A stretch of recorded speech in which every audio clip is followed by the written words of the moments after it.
Bhimavaram DSP రఘువీర్ విష్ణుపై high court fire అయింది. తమ కూతురుపై లైంగిక దాడి కేసులో తనని బెదిరిస్తున్నాడని హైకోర్టును ఆశ్రయించారు బాలిక తల్లి. దీంతో పోలీసులు బెదిరించడం ఏంటని డీఎస్పీ పైన కోర్టు సీరియస్ అయింది. ఫిర్యాదు వెనుక రాజకీయ కారణాలు కూడా ఉన్నాయని చెప్తున్నారు పోలీసులు. అలా చెప్పడానికి సిగ్గులేదా అంటే రాజకీయ ఒత్తిళ్లు ఉంటే ఉద్యోగానికి రాజీనామా చేయండి ఆగ్రహం వెలుగక్కింది హైకోర్టు. జిల్లా ఎస్పీ కేసు రికార్డులతో హైకోర్టులో హాజరు కావాలని ఆదేశాలు కూడా జారీ చేశారు. ఒక డీఎస్పీ చేసిన పనికి డైరెక్ట్గా ఎస్పీ కోర్టులో హాజరు కావాల్సిన పరిస్థితి వచ్చింది. డీఎస్పీ రఘువీర్ విష్ణు పైన హైకోర్టు ఫైర్ అయింది. తమ కూతురిపై లైంగికకు సంబంధించినటువంటి దాడిపైన నిందితులకి సహకరిస్తున్నారని తమనే బెదిరిస్తున్నారని చెప్పి ఓ తల్లి కోర్టును ఆశ్రయిస్తే డైరెక్ట్గా కోర్టు రాజకీయ ఒత్తులు ఉన్నాయని చెప్పి ఆ డీఎస్పీ సమాధానం చెప్పారట. దీంతో రాజకీయ ఒత్తులు ఉంటే ఆ పదవి నుంచి రాజీనామా చేయండి అని చెప్పి పోలీస్ అధికారులకి వార్నింగ్ ఇచ్చింది కోర్టు. దీంతో పాటుగా ఎస్పీని డైరెక్ట్గా కేసు రికార్డులతో హాజరు కావాలని చెప్పి ఆదేశాలు జారీ చేసింది. సో దీనికి సంబంధించి మరిన్ని అప్డేట్స్ ప్రతినిధి మనోజ్ సిద్ధంగా ఉన్నారు. మనోజ్, సో ఏం జరిగింది, ఎక్కడి ఇన్సిడెంట్ ఇది? ఆ మహిళ డైరెక్ట్గా కోర్టు వరకు వెళ్ళిందంటే డిఎస్పీ దగ్గర ఆగిందేం కాదు, ఇది పై స్థాయి అధికారుల వరకు కూడా ఈ సమస్య వెళ్ళే ఉంటుంది. బాధితురాలనే బెదిరించడం ఏంటి? ఆ పోలీసు రాజకీయ ఒత్తిళ్లంత మాత్రాన బాధితురాలనే బెదిరించి భయభ్రాంతులకు గురి చేయాలన్న కోర్టు సీరియస్తో డిఎస్పీపై ఎటువంటి యాక్షన్ అవకాశం ఉంది? భీమవరం డిఎస్పీకి సంబంధించి హైకోర్టు అక్షంతలు వేసింది. దీనికి సంబంధించి భీమవరం 2 టౌన్ పరిధిలో ఒక మైనర్ బాలికకు సంబంధించి చెన్ను చంటి అతని కుమారుడు ఇద్దరు కూడా బాలికపై గత కొన్ని నెలల క్రితం అఘాయిత్యానికి పాల్పడ్డారు. ఇదే విషయాన్ని బాలిక తల్లిదండ్రులకు చెప్పడం అనంతరం వీరందరూ కూడా 2 టౌన్ పోలీస్ స్టేషన్ లో ఫిర్యాదు చేశారు. అయితే గత ఫిబ్రవరి 18వ తేదీన వీరందరూ ఫిర్యాదు చేసినప్పటికీ కూడా అప్పుడు పోలీసులు పోక్సో చట్టంతో పాటు పలు రకాల సెక్షన్లపై ఈ చెన్ను చంటితో పాటు తన కుమారుడిపై కూడా కేసులు నమోదు చేశారు. అప్పటి నుంచి కూడా కేసు నమోదు చేసినప్పటికీ కూడా బాధితులకు సంబంధించి న్యాయం జరగలేదని ఒక ఉద్దేశంతో నిత్యం కూడా వారి స్టేషన్ల చుట్టూ తిరుగుతున్న పరిస్థితి కూడా నెలకొంది. అయితే దీనికి సంబంధించి వీరికి సంబంధించి గత కొన్ని రోజుల నుంచి కూడా ఈ బాలికతో పాటు బాలిక తల్లిదండ్రులకు కూడా తీవ్రమైన ఒత్తిడి అనేది పోలీసులు తీసుకొస్తారు. 2 టౌన్ కి సంబంధించి ఈ ఎస్ఐతో పాటు సిఐ మిగతా కొంతమంది అధికారులందరూ కూడా కేసు వెనక్కి తీసుకోవాలంటూ తమపై బలవంతంగా మాట్లాడుతున్నారంటూ కూడా వీరు కోర్టులో చెప్పిన పరిస్థితి కూడా నెలకొంది. దీంతో కోర్టు ఆర్డర్స్ ప్రకారం డిఎస్పీ హైకోర్టులో అటెండ్ అయ్యారు. దీనికి సంబంధించి కోర్టు పూర్తిగా కూడా డిఎస్పీ రఘువీర్ విష్ణుకు అక్షంతలు వేసిన పరిస్థితి కూడా నెలకొంది. మీరు ఏ విధంగా రాజకీయ ఒత్తిడి ఉందని ఎలా చెప్తారు? మీకు నిజంగా రాజకీయ ఒత్తిడి కనుక ఉంటే మీ ఉద్యోగానికి రాజీనామా చేసి వెళ్ళిపోండి అంటూ కూడా కోర్టు అయితే తీవ్ర స్థాయిలో మండిపడిన పరిస్థితి కూడా నెలకొంది. అయితే ఒక మైనర్ బాలికకి సంబంధించి ఒక దళిత మైనర్ బాలికపై ఇంత అఘాయిత్యానికి పాల్పట్టి మీరు ఆ కుటుంబానికి అండగా ఉండి నిందితులను కఠినంగా శిక్షించాల్సింది పోయి చట్టానికి విరుద్ధంగా ఎవరైతే నిందితులు ఉన్నారో అఘాయిత్యానికి పాల్పడిన దుష్టులు ఉన్నారో వారికి మీరు ఏ విధంగా సపోర్ట్ చేస్తారంటూ హైకోర్టు పోలీస్ శాఖపై తీవ్రంగా మండిపడిన పరిస్థితి కూడా నెలకొంది. మీరు ఇదే విధంగా ఇప్పుడే ఏ విధంగా చేస్తారా, లేకపోతే గతంలో కూడా పోక్సో చట్టాలతో పాటు పోక్సో కేసులకు సంబంధించి ఇతర కేసుల్లో కూడా మీరు ఏమన్నా నిందితులకు రాజకీయ ప్రమేయం ఉందని బాధితులకు భయపెట్టిన పరిస్థితి ఇదేనా, లేకపోతే గతంలో కూడా ఇదే విధంగా మీరు చేశారా అంటూ కూడా హైకోర్టు ప్రశ్నించిన పరిస్థితి నెలకొంది. దీనిపై ఎవరైతే డిఎస్పీ రఘువీర్ విష్ణు ఉన్నారో ఆయన కూడా గత కొంతకాలం క్రితమే డిఎస్పీగా భీమవరం వచ్చారు. జయసూర్య పై ఎలిగేషన్స్ వచ్చిన నేపథ్యంలో ఈ రఘువీర్ విష్ణు వచ్చారు. అయితే ఆయన వచ్చి రాగానే ప్రస్తుతం కొన్ని నెలలు అయినప్పటికీ ప్రస్తుతం నిజంగా ఇది డిఎస్పీకి సంబంధించి ఈ వ్యవహారం చాలా చర్చనీయాంశంగా మారింది. దళిత మహిళకు దళిత కుటుంబానికి అండగా నిలవాల్సింది పోయి మీరు నిందితులకు ఏ విధంగా సపోర్ట్ చేస్తారంటూ హైకోర్టు తీవ్ర స్థాయిలో డిఎస్పీపై ధ్వజమెత్తింది. డిఎస్పీ చేసిన ఈ పనికి సంబంధించి జిల్లా ఎస్పీ అద్నాం నయీం అస్మి అన్ని రికార్డ్స్ తో పాటు మరొకసారి హైకోర్టుకు హాజరు కావాలని అయితే హైకోర్టు అయితే చెప్పిన పరిస్థితి కూడా నెలకొంది. అయితే దీనికి సంబంధించి నిజంగా ఇంత దారుణమైన పరిస్థితులు ఎవరైతే చెన్ను చంటితో పాటు తన కుమారుడు ఇద్దరు కూడా ఈ విధంగా అఘాయిత్యానికి పాల్పడితే వీరికి పోలీస్ శాఖ వత్తాసు పలకడంపై హైకోర్టు తీవ్ర స్థాయిలో మండిపడిన పరిస్థితి నెలకొంది. దీనిపై ఈ 2 టౌన్ పోలీస్ స్టేషన్ పరిధిలో సిబ్బంది ఎటువంటి సమాధానం చెప్తారు? మరొకసారి జిల్లా ఎస్పీ ఈ రికార్డ్స్ తో హైకోర్టుకు వెళ్ళిన తర్వాత జిల్లా ఎస్పీని ఏ విధంగా హైకోర్టు మాట్లాడుతుంది అనేది మాత్రం వేచి చూడాలి. ప్రస్తుతానికైతే డిఎస్పీనే దీని వెనక రాజకీయ ఒత్తిళ్లు ఉన్నాయని చెప్పడం ప్రస్తుతం చర్చనీయాంశంగా మారింది. అసలు ఈ రాజకీయ ఒత్తిడి అనేది ఏ పార్టీ నుంచి ఉంది, అసలు ఆ రాజకీయంగా ఈ కేసుకు సంబంధించి కేసు వెనక్కి తీసుకోవాలని ఏ రాజకీయ నాయకులైతే బాధితులకు సంబంధించి తల్లిదండ్రులను ఇబ్బంది పెట్టారనేది అయితే తెలియాల్సి ఉంది. ప్రస్తుతానికి అయితే ఒక రాజకీయ ఒత్తిడికి సంబంధించి కేసు వెనక్కి తీసుకోవాలని చెప్పడం ప్రస్తుతం ఇది జిల్లా వ్యాప్తంగా పలు సంచలనంగా మారింది మనోజ్. రైట్, ఇప్పుడు డిఎస్పీపై ఎస్పీ యాక్షన్ తీసుకునే అవకాశం ఉందా? రాజకీయ ఒత్తిళ్లు అంటున్నారు, అట్ ది సేమ్ టైం మీరు మాట్లాడుతున్న దాంట్లో దళిత మైనర్ అమ్మాయి అంటున్నారు.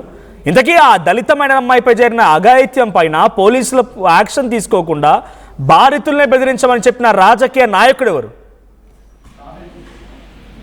వాస్తవానికి ఈ పోక్సో చట్టాలకు సంబంధించి చాలా కఠినంగా శిక్షలు అమలు చేస్తాం. పోక్సో చట్టానికి ఎవరైనా తూట్లు పొడిస్తే, ఎవరైనా మైనర్ బాలికలపై, మహిళలపై, స్త్రీలపై అఘాయిత్యాలకు పాల్పడితే వారిని కఠినంగా శిక్షిస్తామని ప్రభుత్వాలు, పోలీసు శాఖ చెప్తున్నప్పటికీ కూడా ఒకవైపు ప్రభుత్వాన్ని పక్కన పెడితే పోలీసులే చాలా వరకు మీడియా సమావేశాల్లో ఈ పోక్సోకి సంబంధించిన చట్టాలు కఠినంగా ఉంటాయి, మహిళలు బాలికలు జోలికి వస్తే తాట తీస్తామని చెప్పే పోలీసులే ఏకంగా పోక్సో కేసు నమోదైన తర్వాత కూడా నిందితులకు సపోర్ట్ చేస్తూ ఈ విధంగా కేసు వెనక్కి తీసుకోమండంతో ప్రస్తుతం దీనిపై జిల్లా ఎస్పీ కూడా డిఎస్పీపై సీరియస్ అయ్యారు.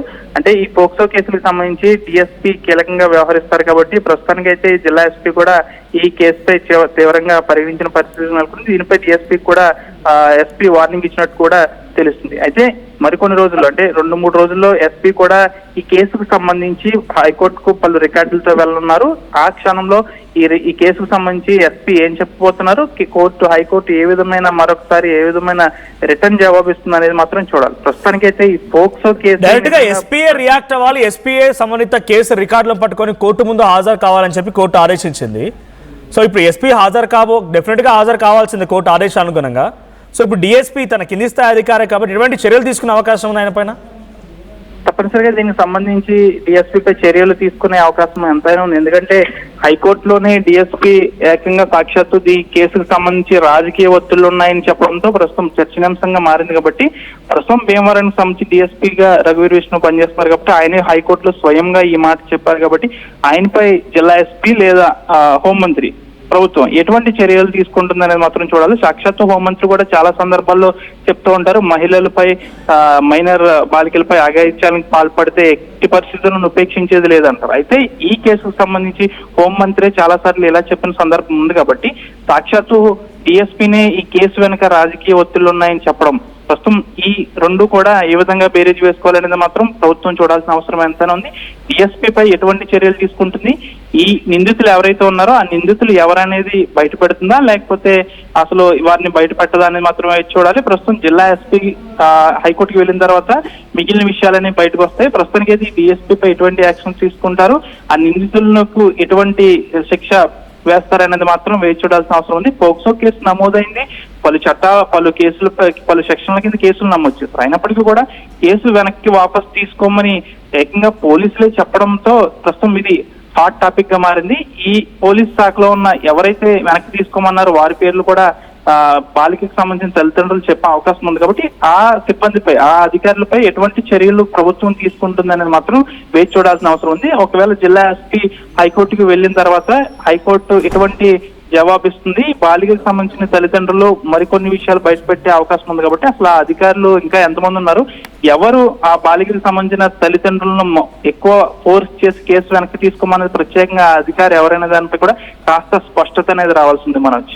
Right, thank you Manoj. So మొత్తంగా ఒక మైనర్ దళిత అమ్మాయి పైన ఓ వ్యక్తి అఘాయిత్యానికి పాల్పడి ఇది పోక్సో కేసుగా నమోదైతే డిఎస్పీ రఘువీర్ అనేటువంటి ఆ వ్యక్తి డైరెక్ట్గా మైనర్ అమ్మాయి తల్లిపైనే బెదిరిస్తున్నాడంట, వాగ్వాదాన్ని దిగుతున్నాడంట. ఆ అమ్మాయి తల్లికి ఏం చేయాలో తెలియక కోర్టు మెట్లు ఎక్కేసరికల్లా కోర్టు సీరియస్ అయింది. కోర్టులో కూడా డిఎస్పీ చెప్పిన మాట ఏంటంటే మాకు రాజకీయ ఒత్తిళ్లు ఉన్నాయని చెప్పారంట.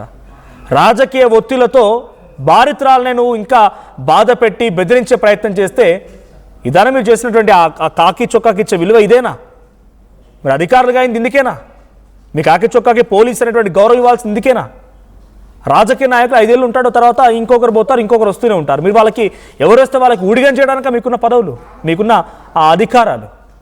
కోర్టు కూడా సీరియస్ అయింది. రాజకీయ ఒత్తులున్నాయంటే మీరు రాజీనామా చేయండి అని చెప్పి కోర్టు ఆగ్రహం వెలుగక్కింది. ఇది ఒకటే కాకుండా ఆ ఎస్పీని కూడా డైరెక్ట్గా కోర్టు ముందు రికార్డ్స్తో హాజరుపరచాలని చెప్పి కోర్టు సీరియస్ అయింది. మరి డిఎస్పీపై చర్యలు తీసుకునే అవకాశం ఎస్పీ కూడా డెఫినెట్గా ఆ కోర్టు ముందు హాజరు కావాల్సిందే.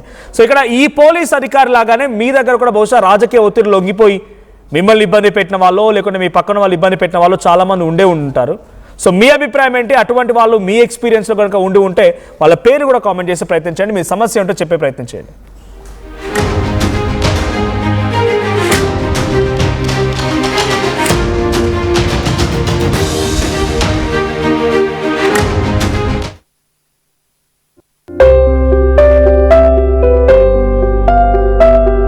చిన్న చిన్న ఆనందాలు 35 ఏళ్లుగా నా జీవితంలో లేవు.